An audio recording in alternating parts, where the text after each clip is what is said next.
हम लोग देखने वाले हैं। क्लास हमारा क्या है? 12th है। चैप्टर जो है हिंदी, उसने कहा था। किसने कहा था? चैप्टर जो है हमारा हिंदी है, उसने कहा था। इसका जो है हम लोग पार्ट 2 कर चुके हैं। पार्ट 1 पार्ट 2 कर चुके हैं। ये जो हमारा पार्ट 3 होने वाला है। पार्ट 3 में, पार्ट 2 में हम यहाँ तक करा चुके हैं, पार्ट 3 में यहाँ से कराएंगे। पार्ट 1 पार्ट 2 आप जरूर देखिएगा। चैनल पर जाकर विजिट कर सकते हैं। लिंक जो है नीचे डिस्क्रिप्शन में भी आपको लगभग मिल जाएगा, नहीं तो चैनल पर जाकर आप देख सकते हैं, प्लेलिस्ट बना हुआ है। बड़ी मजा आएगा, कहानी को अच्छी तरह समझिएगा। पार्ट 3 में हम लगभग आज चैप्टर समाप्त कर देने वाले हैं। उसके बाद ऑब्जेक्टिव और सब्जेक्टिव देखेंगे। तो आइए हम लोग बिना देरी किए पार्ट 3 स्टार्ट करते हैं। और भाग जो हमारा है 4 है। यानी आपको पहले ही बताए थे, ये चैप्टर जो है 5 भाग में पता हुआ है, जिसमें से भाग चौथा को यहाँ तक हो चुका है, यानी 4 चल रहा है। उसके बाद 5 और समाप्त हो जाएगा। तो ये हम लोग क्वेश्चन को ध्यान देते हैं। और बोधा चिल्लाया, और बोधा चिल्लाया क्या है? बोधा चिल्लाकर बोला क्या है? क्यों चिल्लाया? ये पार्ट 2 में बताया गया है, तो आप एक बार जाकर जरूर देखिएगा। लाना सिंह ने उसे तो कहकर सुला दिया कि एक हड़का हुआ कुत्ता आया था। यानी लाना सिंह ने बोधा चिल्लाया कि क्या है, तो उन्होंने कहा कि एक हड़का हुआ कुत्ता आया हुआ है, तुम सो जाओ, कोई दिक्कत नहीं है, कोई चिंता की बात नहीं है। ठीक है। मार दिया औरों से सब हाल कह दिया। सब बंदूक लेकर तैयार हो गए। लाना ने साफा फाड़ कर घाव को दोनों तरफ से पट्टियों कर बांध ली। घाव मांस में ही था। पट्टियों के कसने से लहू निकलना बंद हो गया था। कि अब लाना सिंह ने बोधा को तो ये सुला दिया कि कोई हड़का हुआ कुत्ता आया हुआ है, कोई दिक्कत नहीं, तुम सो जा। और बाकी को जो है पूरा हालात बताया।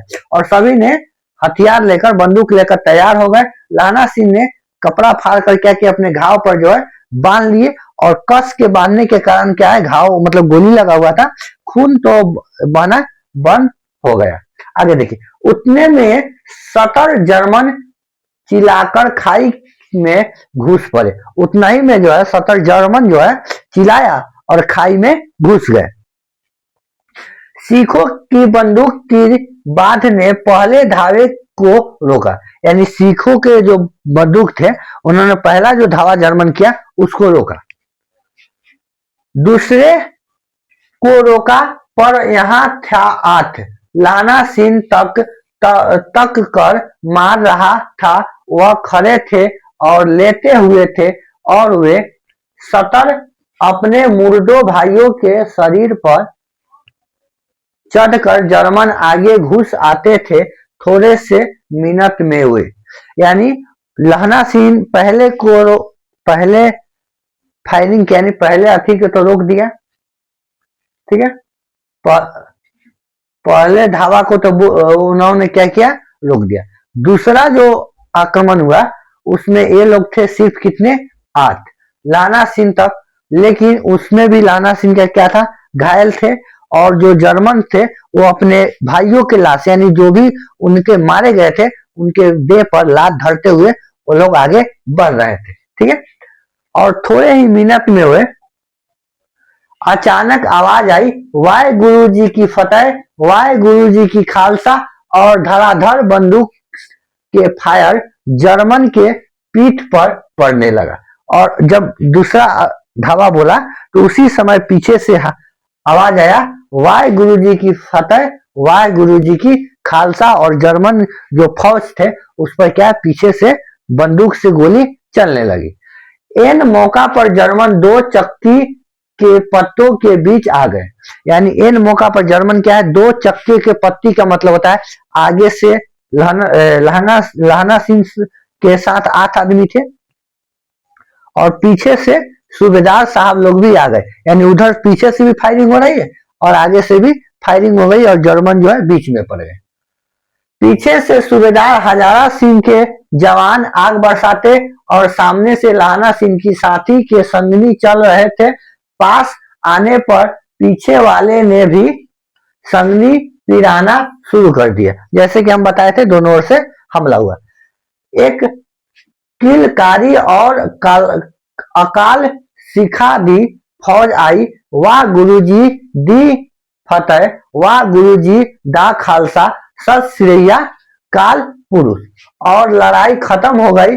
63 जर्मन या तो खेत रहे या कहर रहे थे, सिख में 15 के प्राण गए। यानी वहां 63 जर्मन के 63 लोग या तो मर गए थे या कहर रहे थे गोली लगने का।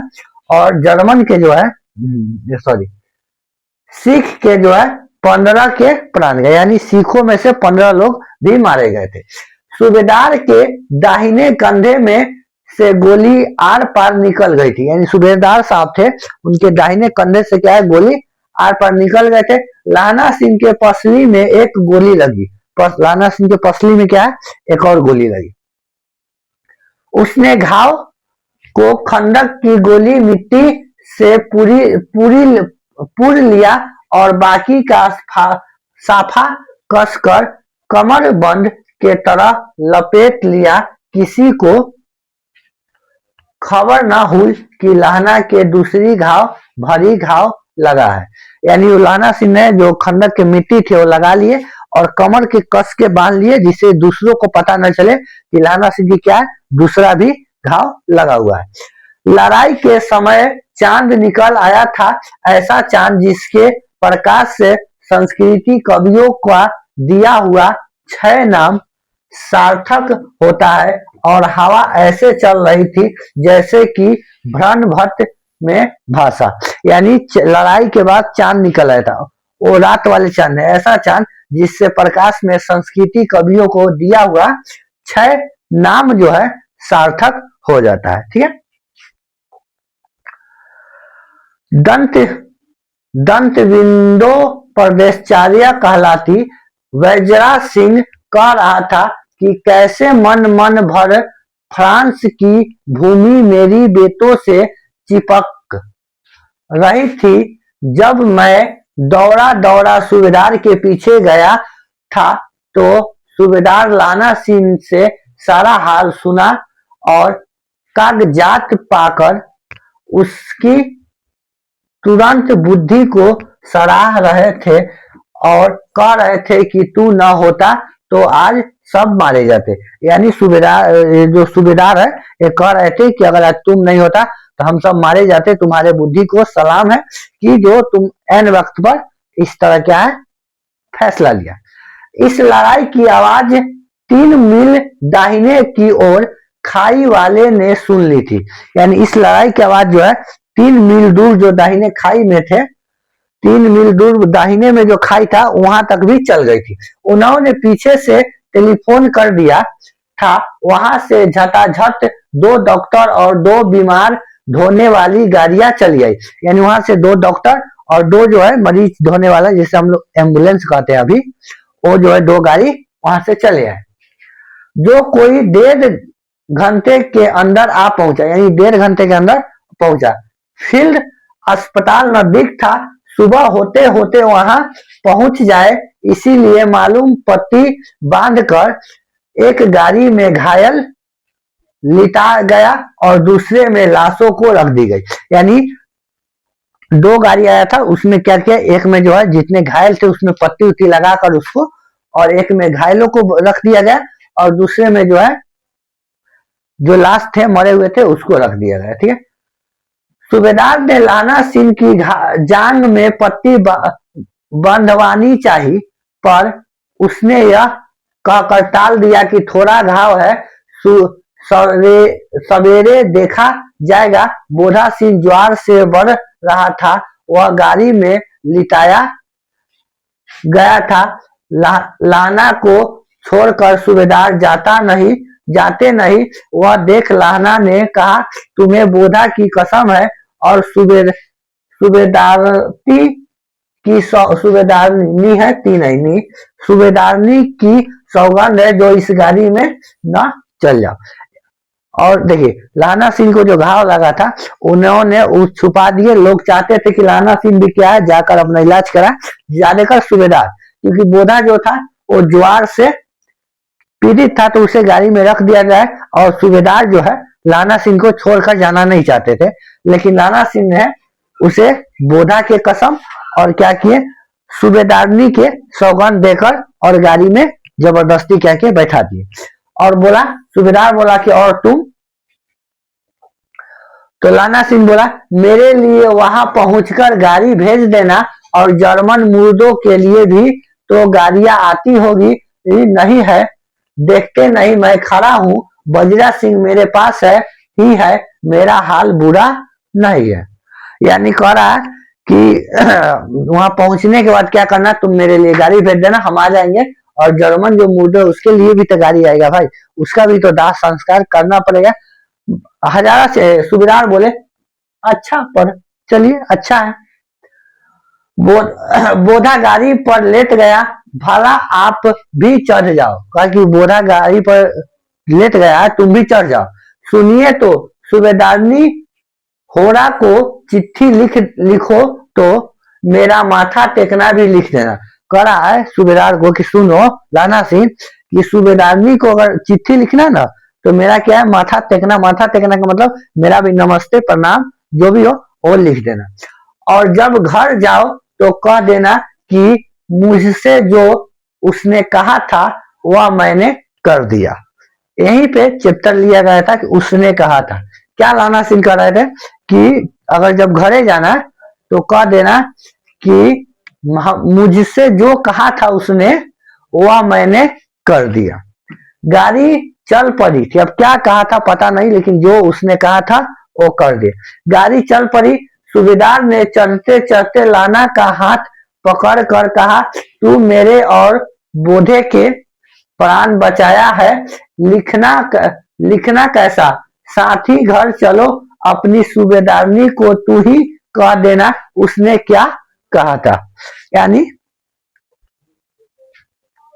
सूबेदार जो है जाते जाते इनका लाना सिंह के हाथ पकड़ लेते हैं और बोलते हैं कि तू मेरा और बोधा का प्राण बचाया है, लिखना क्या, तुम भी चलो घर पे, तुम भी सूबेदारनी से कह देना कि उसने क्या कहा था। उसने कहा था, अब क्या कहा था वो जाकर तुम ही कह देना, हमें क्या मालूम। आगे देखिए, अब आप गाड़ी पर चढ़ जाओ, मैं जो कहा हूँ वह लिख देना और वह कह भी देना। यानी जो कहा वो लिख भी देना और जो कहा हूँ वो कह भी देना। गाड़ी के जाते ही लाना लेट गया, बजरा पानी पिला दे और मेरे कमर बंद खोल दो, तरह हो रहा है। यानी गाड़ी के जाते लाना सिंह जो है लेट जाते हैं और कहते हैं बजरा पानी पिला दो और मेरा कमर बंद जो है खोल दो, दर्द हो रहा है। यहां से हमारा पार्ट 4 जो है समाप्त होता है। आप जो है पार्ट 4 नहीं, भाग 4 जो है समाप्त होता है। चैप्टर का लास्ट और मजेदार जो चैप्टर है, भाग है, वो 5 है, जिसमें बताया गया था कि उसने क्या कहा था, वो हमें देखना है। तो आइए हम लोग वो देखते हैं। भाग 5 का पहला लाइन है, मृत्यु के कुछ समय पहले स्मृति बहुत साफ हो जाते हैं, जन्म भर की घटनाएं एक एक करके सामने आती है, सारे दृश्य के रंग साफ होते हैं, समय की धुंधला बिल्कुल उन पर से हट जाती है। कहते हैं कि जब मृत्यु के कुछ समय बचता है तो सारी स्मृतियां हमें सामने आने लगती है। मतलब है कि हम जीवन में क्या किए हैं ना किए हैं और सब क्या है एक एक करके हमें सब याद आने लगता है। कब? जब मृत्यु की समय हमारे नजदीक आ जाते हैं, कुछ समय पहले साफ हो जाती है। जन्म भर की घटनाएं एक एक करके सामने आते हैं। यानी जिंदगी में जो भी कुछ किए होंगे वो सब क्या है एक एक करके हमारे सामने आते हैं। सारे दृश्य साफ रंग होते हैं, यानी सब उस समय कुछ धुंधला नहीं दिखता है, सब जो है साफ दिखता है, ये कहते हैं। आगे देखिए,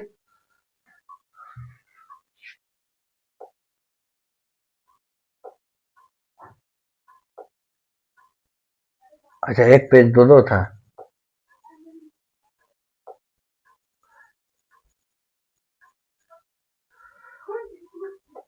ठीक है, एक बार हम बुक से मिला लेते हैं, हमको लगता है कि कुछ टाइपिंग में मिस्टेक है। अब आगे देखिएगा,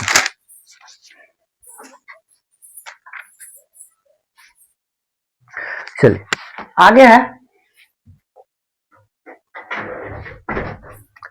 कि लाना सिंह 12 वर्ष का था। यानी जब की बात है जब लाना कब कितने था 12 साल के था, अमृतसर में मामा के यहाँ आया हुआ था, दही वाले के यहाँ, सब्जी वाले के यहाँ हर कहीं उस एक 8 वर्ष की लड़की से मिल जाती थी। जब वह पूछता था तेरी कुरमाई हो गए, यानी जब लाना सिंह 12 साल के थे उस समय की बात है। कभी लाना सिंह अमृतसर में जहाँ पे वो मामा के यहाँ रहते थे, तो दही वाले कने, सब्जी वाले कने, यानी हर एक उस मोड़ पे दोनों मिल जाते थे उस 8 साल की लड़की से, और उस लड़की से एक ही सवाल करते थे कि तेरी कुरमाई हो गई। ठीक है, लाना सिंह जो है लड़की से क्या बोलते थे कि तेरी कुरमाई हो गई, और धत कह के वह भाग जाती थी। लड़की क्या है, धत कह के भाग जाती थी। एक दिन उसने वैसे ही पूछा कि उसने कहा हाँ कल हो गई, देखते नहीं या रेशम के फूले वाले सालू। जब लाना सिंह एक दिन ऐसे ही पूछे कि क्या तेरी कुरमाई हो गई, तो लड़की बोली हाँ देखते नहीं, कल ही तो हुआ है, रेशम के फूले हुए सालू। सुनते ही लाना सिंह दुखी हुआ, क्रोध हुआ। क्यों हुआ आप देखिए, वज्रा सिंह पानी पिला दे, ये जो है सपन देख रहे थे। लाना सिंह क्या सपन देख रहे थे कि आज 12 साल के हम थे, 8 साल की लड़की थी, इस तरह हम लोग मिलते थे, और बीच में कराया वज्रा सिंह पानी पिला दो। 25 वर्ष बीत गया, कितना 25 साल जो है बीत चुका है। अब लाना सिंह नंबर जो है 77 राइफल में जमादार हो गया था, यानी 25 साल बाद जो है लाना सिंह राइफल में, लाना सिंह जो है नंबर यानी 77 नंबर राइफल का जमादार हो गया था। उससे 8 वर्ष की कन्या का ध्यान ही नहीं रहा, यानी जो 8 साल की लड़की कन्या थी उसको मिलती थी, उसका अब ध्यान ही नहीं रहा। ना मालूम हुआ कभी मिली थी या नहीं, यानी ये भी याद नहीं रहा कि कभी वो मिली थी कि नहीं। 7 दिन की छुट्टी लेकर जर्मन के मुकदमों के पैरवी करने पर वह अपने घर गया, यानी 7 दिन के वो अपने जर्मन के जो है मुकदमों पर मतलब पैरवी भी करके क्या 7 दिन की छुट्टी लेकर वह घर गए थे। वहां रेजिमेंट के अफसर की चिट्ठी मिली कि फौज लाम पड़ जाता है, यानी वहां पर 7 दिन की छुट्टी लिए थे, वहीं पे इसको ऑर्डर मिलता है कि जर्मन को जो है फौज को जो है लाम पर जाना है। लाम के मतलब होता है युद्ध पे जाना है, फौरन चलो आओ। साथ ही सूबेदार हजारा सिंह की चिट्ठी मिली कि मैं और बोधा सिंह भी लाम पर जाता हूं, यानी वहां पे क्या है लाना सिंह, सूबेदार साहब और बोधा, इन तीनों को जो भी है युद्ध में जाने के लिए चिट्ठी आई थी। ठीक है, लौटते समय हमारे घर होते जाना, साथ चले, सूबेदार के गांव रास्ते में पड़ता है, और सूबेदार जो बहुत चाहता था लाना सिंह सूबेदार के यहाँ पहुंचा, यानी सूबेदार का जो है चिट्ठी आया था कि लाना इसी में आना, हमारा रास्ता गांव में पड़ता है, और सॉरी गांव जो है उसी रास्ता से पड़ता है, हम तीनों आदमी साथ में निकल जाएंगे। और सूबेदार जो है लाना सिंह को बहुत मानते थे। जब चलने लगना तब सूबेदार बड़े में से निकल कर आया, बोला लाना सूबेदारनी तुमको जानती है, बुलाती है, यानी जब जाने लगे सूबेदार लाना और बोधा सिंह, तो बोधा बोलते हैं सॉरी सूबेदार बोलता है कि लाना तुम्हें सूबेदारनी जो है जानती है, तुम्हें अंदर बुला रही है, जा मिल आ। लाना सिंह भीतर पहुंचते हैं, सूबेदारनी मुझे जानती हो, यानी सूबेदार लाना सिंह बोलते हैं कि सूबेदारनी हमें जानती है, कब से, रेजिमेंट के क्वार्टर में तो कभी सूबेदार की घर के लोग रहते नहीं, दरवाजे पर जाकर माथा टेकना कहा, आशीष सुनी लाना सिंह चुप। क्या है सूबेदार ने पूछा कि सूबेदारनी आप मुझे कैसे जानते हो, क्वार्टर में जो है रेजिमेंट के क्वार्टर में तो कभी सूबेदार के घर के रहे नहीं, तो आप कैसे जानते हैं, और उसे माथा टेकना कहा, और आशीष सुनी तो लाना सिंह चुप रह गए। ठीक है, मुझे पहचाना, लाना सिंह बोला नहीं, तो तेरी कुरमाई हो गई, धत कल हो गई देखते नहीं रेशम बूटे वाले सालू अमृतसर में भाव की टकराहट से मूर्छा खुली करवट बदली पसली और घाव का हुआ निकला। यानी ये जो है लाना सिंह के जो सुबेदारनी हो कहा कि मुझे पहचाना, तो बोला लाना सिंह नहीं हम नहीं पहचानते। तो बोला कि तेरी कुरमाई हो गई धत कह के जो हम बताए थे कल रेशम के शादी हुआ है। और इतना कहने के बाद फिर क्या हो गया, अमृतसर में हम लोग मिलते थे, ये सूबेदार नहीं बताए घाव को टकराहट से मुर्जा खुला। यानी घाव जो था ये सब सपने देख रहे थे, घाव के टकराहट से मुर्जा खुला और कहराते हुए बोली पसीना घाव वह निकल रहा है। यानी पसीना जो है घाव के माए निकल रहा है। बजरा सिंह पानी पिला दे उसने कहा था। फिर क्या बोले बजरा सिंह को, बजरा सिंह पानी पिला दे और कहता है कि उसने कहा था। स्वप्न चल रहा है, स्वप्न जो है अभी भी चल रहा है। सूबेदारनी कह रही है मैंने तेरे को तो आते ही पहचान लिया, एक काम कहती हूँ मेरे तो भाग फूट गए। सरकार ने बहादुरी का खिताब दिया है, लायलपुर में जमीन दी है, आज नकल लाली के मौका आया है, सॉरी नमक हलाली का मौका आया है। पर सरकार ने हमें तिमिया की घंगरिया पलटने क्यों न बना दी, जो मैंने भी सूबेदार जी के साथ चल जाती। एक बेटे है फौज में भर्ती हुआ, उससे एक ही वर्ष हुआ है, उसने पीछे 4 और हुए पर एक भी नहीं जिया। एक कह रहा है सूबेदारनी कि तुम एक बात कहना था कि मेरा तो नसीबे खराब है, मेरा एक ही बेटा बचा हुआ है जो क्या है फौज में भर्ती है, इससे पहले 4 था जो कि अब न रहा, वो सब जो है युद्ध में मारा गया।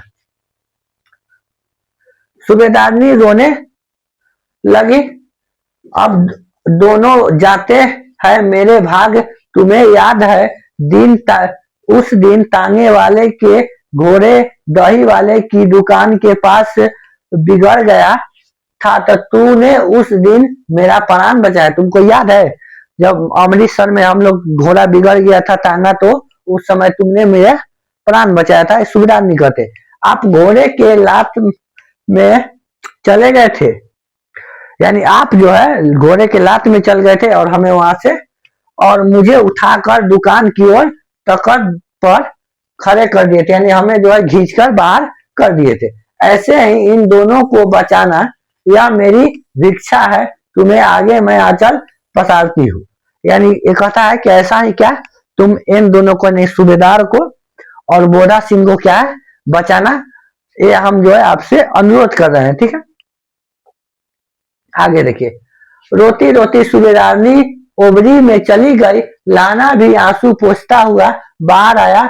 बजरा सिंह पानी पिला दे उसने कहा था, यानी उसने क्या कहा था, यही जो है कहा था, ठीक है। यही कहा था कि आप जो है मेरे पति और मतलब सूबेदार और बोधा सिंह की रक्षा करना। लाना का सिर अपनी गोद में रख बजरा सिंह बैठा है, जब मांगता है तब पानी पिला देता है। नाथ घंटे तक लाना चुप रहा, फिर बोला कौन, कीरत सिंह। यानी कौन है, बजरा सिंह जो है लाना सिंह को गोद में लेकर बैठा हुआ है, जब पानी मांगता है तब पिला देता है। कुछ देर तक, कुछ घंटे तक जो है लाना सिंह शांत रहते हैं, चुप रहते हैं, और फिर बोलता है कौन, कीरत सिंह। कीरत सिंह कौन है, कीरत सिंह लाना सिंह का भाई है, और लाना सिंह की इच्छा था कि हम जब भी मरे तो भाई,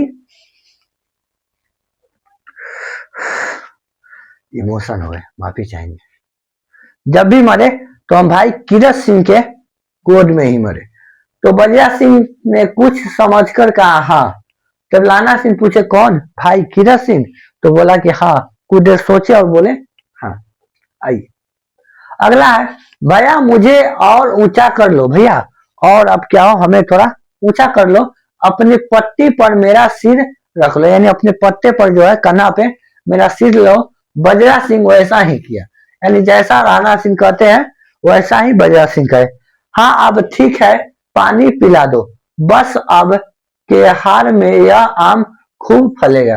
कह रहा है कि बस पानी पिला दो, अमकी के जो सीजन आएगा उसमें ये आम जो है बहुत फैलेगा। क्योंकि उनका वो जो है एक आम रोपा था और उनका आशा था कि हम जब भी मरेंगे भाई कीरत सिंह के गोद में, और इस आम के क्या है पेड़ में, बगीचे के नीचे चाचा भतीजा दोनों यही बैठ कर आम खाना। कहा कि चाचा भतीजा जो है यही जब बैठ कर तुम दोनों आम खाना, जितना बड़ा तेरा भतीजा है उतना ही यह आम का पेड़। यानी जिस दिन तुम्हारे भतीजा का जन्म हुआ था उसी दिन ये पेड़ को हमने लगाया था। यानी दोनों का उम्र जो है सेम है। जिस महीने उसका जन्म हुआ था उसी महीने मैंने इसे लगाया था। यानी जिस महीना उसके भतीजा का जन्म हुआ था उसी महीना जो है आम के पेड़ को लगाया गया था। बजरा सिंह के आंख लटपट रह गए थे। यानी बजरा सिंह के जो है इस पास सुनने के बाद आंख जो है लटपट रह गए थे। कुछ दिन पीछे लोगों ने अखबारों में पढ़ा, यानी कुछ दिन बाद जो है लोगों ने अखबार में पढ़ा कि फ्रांस और बिजलिम के 68वीं सूची मैदान के घावों से मारा नंबर 77 सिख राइफल जमींदार लाना सिंह। यानी कुछ दिवस बाद ये अखबार में न्यूज छपा कि जो फ्रांस और बेल्जियम के 68वीं सूची में जो घायल सिपाही थे, जो रेजिमेंट 77 नंबर के सिख राइफल के जो जमींदार थे वो राणा सिंह मारा गया। यहीं पे हमारी क्या होती है चैप्टर समाप्त होती है। पार्ट 3 में हमने सब कुछ देखा और ये बुक जो है चैप्टर जो है 5 भागों में बताया गया था, जिसमें 3 भागों में युद्ध का वर्णन किया गया है और 2 भागों में बचपन की कहानी का और मृत्यु का वर्णन किया गया है। ये क्वेश्चन एग्जाम में पूछता भी है कि कितने भागों में युद्ध का वर्णन है, तो 3 भागों में युद्ध का वर्णन है। बाकी इसका बच गया ऑब्जेक्टिव सब्जेक्टिव तो हम जरूर करा देंगे। मिलते हैं फिर नेक्स्ट क्लास में, तब तक के लिए।